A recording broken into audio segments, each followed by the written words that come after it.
Bismillahirrahmanirrahim. Alhamdulillah wassalatu wassalamu ala Rasulillah wa ala alihi wa sahbihi wa man walah. Allahumma a'limna ma yanfa'una wanfa'na bima 'allamtana wa zidna ilma ya rabbal alamin. Ikhwati fillah, rahimani wa rahimakumullahu jami'a. Saudara-saudaraku yang semoga dirahmati Allah Subhanahu wa taala.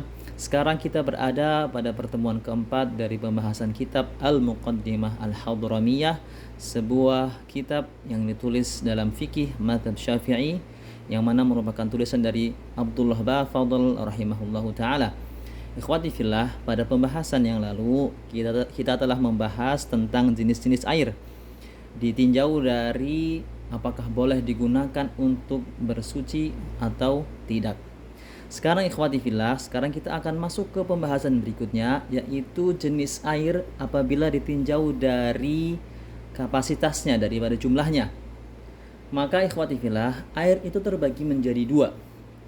Air yang sedikit dan air yang banyak. Al-ma' al-qalil dan al-ma' al-kathir. Air yang banyak itu adalah air yang mencapai 2 kullatain. Mencapai 2 kullah. Kullah itu merupakan ukuran volume di zaman dahulu, yang apabila kita konversikan pada ukuran zaman sekarang itu berkisar sekitar 200 liter. Ikhwati fillah, apabila air itu berjumlah 2 kullah, maka dia disebut air yang banyak. Air yang banyak. Air yang banyak apabila ada najis, ada semisal tetesan air kencing yang masuk ke dalam air ini, air yang banyak ini, maka najis ini tidak menjadikan air ini menjadi air najis. Berbeda dengan air yang sedikit, apabila ada tetesan air kencing semisal atau yang semisalnya masuk ke dalam air dan dia tidak merubah sifat-sifat air, maka dia tetap menjadi air najis. Itu apabila di bawah 2 kullah. Namun apabila 2 kullah, apabila air ini tidak berubah, maka air ini tetap air yang suci dan mensucikan. Namun apabila mengalami perubahan, baik itu dari rasanya, baunya atau warnanya, maka air ini berubah menjadi air yang najis. Al-mu'allif rahimahullah ta'ala mengatakan, faslun, wa idza kana al-ma'u qullataini fala yanjuzu biwuqu'in najasati fihi illa in taghayyara ta'muhu aw launuhu aw rihuhu walau taghayyuran yasira. Mu'allif mengatakan apabila air itu mencapai 2 kullah, air yang banyak, fala yanjus, maka air ini tidak menjadi air najis biwuqu'in najasati, dengan kemasukan ada benda najis yang masuk ke dalam air tersebut, kecuali illa in taghayyara ta'muhu aw launuhu aw rihuhu, kecuali apabila air ini berubah sifat-sifatnya, baik itu rasanya maupun warnanya maupun baunya, walau taghayyuran yasiran, walaupun itu perubahan yang sedikit. Kemudian bagaimana apabila air ini terkena najis, kemudian air ini berubah sendiri, najis ini kemudian baunya atau warnanya itu hilang sendiri dengan sendirinya, itu bagaimana? Maka kita rinci. Apabila perubahan itu perubahan karena perubahan sendiri, maka air itu menjadi suci. Ataupun apabila air ini semisal tidak mencapai 2 kullah, semisal ini hanya 1,5 kullah dan ada perubahannya, kemudian kita tambahkan air hingga mencapai 2 kullah atau mencapai hingga di atas 2 kullah sampai hilang perubahan, baik itu baunya maupun warnanya maupun rasanya hilang, maka ini menjadi air yang suci kembali, maka menjadi air yang suci kembali. Al-mu'allif mengatakan fa in zala taghayyuruhu bi nafsihi aw bima tahura. Apabila perubahan tadi itu, perubahan dia sudah kemasukan najis, kemudian dia berubah dengan hilang dengan sendirinya karena waktu yang lama, karena kena angin dan lain sebagainya, kena matahari, hilang dengan sendirinya, atau dengan menambahkan air pada air najis ini sampai kemudian hilang, maka tahura, menjadi air yang suci dan mensucikan kembali. Namun apabila air ini semisal memiliki bau, memiliki bau termasuk dari bau bangkai semisal. Kemudian kita masukkan di sini pewangi agar air ini tidak bau, ya. Atau air ini berwarna keruh karena semisal air kencing, kemudian kita tambahkan di sini pewarna seperti penghilang warna, atau kita tambahkan tanah agar air menjadi keruh, ya. Maka seperti ini tidak menjadikan air yang najis tadi menjadi suci. Kenapa? Karena pewangi tadi maupun yang menghilangkan warna tadi, menutup warna, pada dasarnya itu hanya menutupi najisnya, bukan menghilangkan najisnya. Al-mu'allif mengatakan au bimiskin au kudurati turabin fala. Apabila dengan misik atau pewangi atau dengan keruhnya tanah, dengan mengeruhkan air dengan tanah, fala, maka tidak menjadikan air yang najis tadi menjadi suci. Kenapa? Karena pada dasarnya ada hakikatnya itu hanya menutupi saja. Kemudian al-mu'allif mengatakan wal jari karrakidi, air yang mengalir di sungai itu seperti hukumnya seperti air yang tenang. Ikhwati fillah, kemudian al-mu'allif akan menjelaskan ukuran 2 kullah menurut ukuran di zaman dahulu atau menurut ukuran bentuk. Maka kalau kita menggunakan bentuk, al-mu'allif mengatakan 2 kullah itu sama dengan 1/4 hasta. 1/4 hasta, baik itu panjang, lebar maupun tinggi, ya. Ataupun 2 hasta di sini apabila menggunakan bentuk tabung, 2 hasta di sini, dan di sini 1 hasta. Di sini 1 hasta. Al-mu'allif mengatakan wal qulatani 500 ritlin bil Baghdadi taqriban. 2 kullah itu adalah 500 ritl. Ingat, ini ritl bukan liter. Ritl bil Baghdadi, ini satuan volume di zaman dahulu di Baghdad, taqriban. Fala yadurru nuqsanu ritlaini wala yadurru nuqsanu akthar wa yadurru nuqsanu akthar. Maka tidak mengapa kurang 2 ritl, ya. Tapi apabila lebih dari 2 ritl itu akan berpengaruh pada airnya.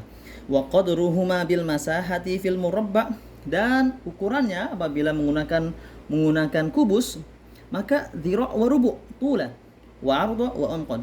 Maka 1/4 hasta, baik itu panjang, lebar maupun tingginya. Wa fil mudawwar, pada bentuk yang tabung seperti ini, kalbir dira'ani umqan wa dira'un 'arda. Maka 2 kedalamannya, tingginya tuh 2 hasta, dan di sini 1 hasta, ya. Maka bila semisal 1 hasta itu 1/4 hasta itu sekitar 60 cm, maka di atas sekitar 214 atau 214 cm persegi. Ya, maaf, menjadi 216 liter. Jadi 216 liter. Itu perkiraan, kira-kira saja. Kemudian ikhwati fillah, kita masuk ke pembahasan yang berikutnya, yaitu apabila air ini adalah air yang suci dan mensucikan tapi diharamkan. Apa itu air yang suci dan mensucikan tapi diharamkan untuk digunakan? Tahirun mutahhirun muharram, yaitu alma al-musabbal lisyurb, air yang diwakafkan untuk minum. Seperti di daerah-daerah, di jalan-jalan, beberapa jalan di daerah Arab ini, itu ada orang-orang yang bersedekah dengan mewakafkan air, baik itu berupa keran maupun tempat air, untuk orang-orang kalau ingin minum itu bisa datang ke tempat tersebut dan minum dari tempat tersebut. Itu alma al-musabbal lisyurb. Air yang seperti ini itu tidak boleh digunakan untuk berwudu. Kenapa? Karena dia diwakafkan untuk diminum, ya. Al-mu'allif mengatakan wa tahrumut taharatu bil ma'il musabbal lisyurb, dan diharamkan bersuci dari al-ma' al-musabbal lisyurb, air yang diwakafkan untuk minum. Ikhwati fillah, sekarang kita masuk ke pembahasan berikutnya, yaitu pembahasan tentang ijtihad pada apabila terdapat 2 air yang mana salah satunya itu air yang terkena najis. Air semisal terkena bangkai, ada bangkai yang masuk, ya, sedikit, atau ada tetesan air yang masuk ke sini, air kencing yang atau air najis yang masuk ke salah satu dari 2 bejana ini, namun tidak tahu yang mana. Maka apabila ada salah satu dari 2 bejana ini yang terkena najis dan satunya air yang suci, maka bagaimana? Maka dengan berijtihad, dengan berusaha mengetahui, yataharra, dengan berusaha mencari dengan tanda-tandanya mana yang kira-kira air yang suci dan mana air yang terkena najis. Baik itu dilihat dari warnanya, mungkin ada perubahan pada warnanya, atau bagi yang tidak bisa melihat maka bisa menciumnya, atau bisa meraba-raba mungkin ada tetesan air di sebelah mana dengan alat tanda-tanda alamat yang menunjukkan bahwa satunya najis, satunya terkena najis, satunya suci. Apabila dia sudah mendapatkan satunya yang pikirkan ini suci, maka dia buang air yang satunya, dia tumpahkan dan dia bersuci dari air yang dia telah berijtihad bahwa itu ada air yang suci. Al-mu'allif mengatakan faslun idza ishtabaha alaihi tahirun bimutanajjis ijtahada wa tatahhara bima dhanna taharatuhu walau a'ma. Apabila tercampur baginya, dia ada ragu, tahirun bimutanajjis, air yang suci dengan air yang mutanajjis, air yang terkena najis. Ingat, bukan air yang najis pada asalnya seperti ini memang air kencing, tidak bisa. Namun apabila ini adalah air yang terkena najis, ya, ijtahada wa tatahhara, dia berijtihad, mencari tanda-tandanya, baik itu dengan melihat pada warnanya maupun baunya maupun pada korina tanda-tanda yang lainnya. Wa tatahhara bima dhanna taharatuhu, dan dia bersuci dan ini dia berikan ini yang suci, maka dia buang, dia tumpahkan ini dan dia bersuci dari air yang ini. Bima dhanna taharatuhu, walaupun dia orang yang tidak bisa melihat masih bisa mencium, masih bisa meraba. Dan juga di cara yang kedua adalah untuk mengetahui mana yang suci, ada yang tidak, mana dengan menerima dari kabar yang thiqah. Wa idza akhbarahu bitanajjuzi thiqatun wa bayyana sabab, apabila ada yang mengabarkan padanya dengan najisnya salah satu dua ini yang najis, misal ini najis gitu. Wa bayyana sabab, dan dia menjelaskan, orang itu thiqah dan dia menjelaskan sebab mengapa ini menjadi najis. Au kana faqihan, atau ada orang yang datang, kemudian orang tersebut adalah orang yang faqih, semisal seorang ustadz, dan dia muwafiqan, sesuai dengannya, i'tamadahu, maka dia berpegang dengan kabar dari orang yang thiqah tersebut atau orang yang faqih tersebut. Ikhwati fillah, kita masuk ke pembahasan berikutnya, yaitu pembahasan tentang al-awani atau bejana. Bagaimana menggunakan bejana itu, apakah boleh dari semua bejana digunakan untuk bersuci, untuk menampung air yang digunakan untuk berwudu atau untuk minum dan sebagainya, ataupun tidak. Maka ikhwati fillah, bejana itu apabila berasal dari emas dan perak maka tidak boleh digunakan maupun dimiliki, baik itu untuk laki-laki maupun perempuan, sama saja tidak boleh menggunakan al-awani minadz-dzahabi wal fiddah, yang bejana yang berasal dari emas maupun perak. Namun selain dari emas dan perak, baik itu berasal dari zabarjadi, walau min zabarjadi, kata Ramli, itu diramu apa?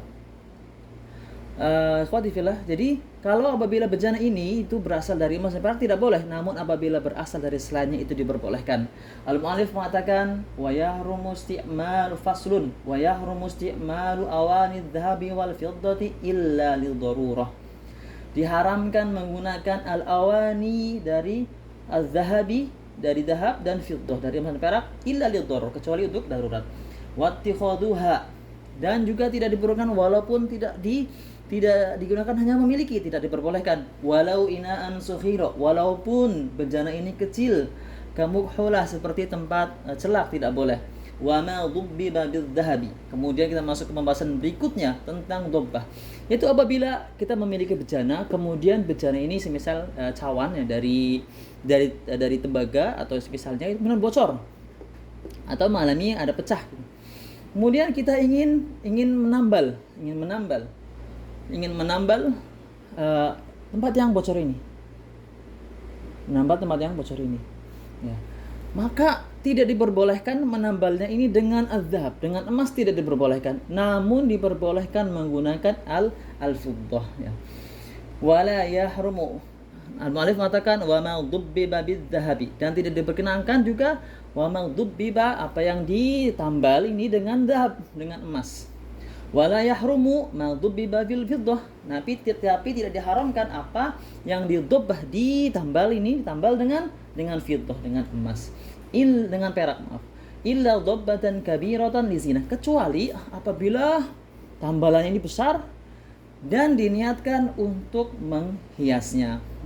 Kemudian apabila bukan tambalan tapi hanya lapisan, maka wayahillul mumawwahu bihima, dan diperbolehkan yang dilapisi dengan keduanya, in lam yatahassal minhu syai'un bil ardi 'ala nari, apabila sedikit dan tidak dihasilkan dengan memasukkannya, dengan menempelkannya dengan api, ya, maka ini tidak mengapa.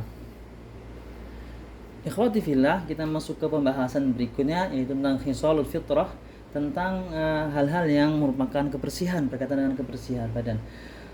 Yang pertama yang disunahkan adalah bersiwak. Yang pertama adalah bersiwak. Kapan waktunya? Waktunya adalah disunahkan apabila mengalami perubahan. Mulut itu mengalami perubahan aroma. Al-Mu'allif mengatakan, yusannu siwaku fi kulli hal. Dan bersiwak itu disunahkan pada setiap kondisi. Wa yata'akkadu lil wudu'i was shalah, dan lebih ditekankan untuk berwudu dan untuk salat, likulli ihramin, untuk setiap takbiratul ihram, wa iradati qiraatil qur'ani wal hadithi wa dzikri, dan juga ketika akan membaca Al-Qur'an, hadis atau zikir, wa isfirar asrani, dan ketika dia giginya menguning, wa dukhulul baiti, dan ketika masuk dalam rumah, wal qiyami minan naumi, dan ketika bangun dari tidur, wa iradatin naumi, dan juga ketika akan tidur, wa likulli halin yataghayyaru fihil famu, dan pada setiap waktu yang mana mulut itu mengalami perubahan baik dari aromanya maupun warnanya, maka itu disunahkan untuk bersiwak. Namun yukrahu lis-shaimi ba'da zawali, dalam mazhab Syafi'i dimakruhkan bagi orang yang berpuasa bersiwak setelah zawal, setelah masuk waktu zuhur. Kemudian apa alat yang digunakan untuk bersiwak setelah kita mengetahui waktunya? Apa alatnya? Alatnya adalah dengan semua benda yang keras, ya.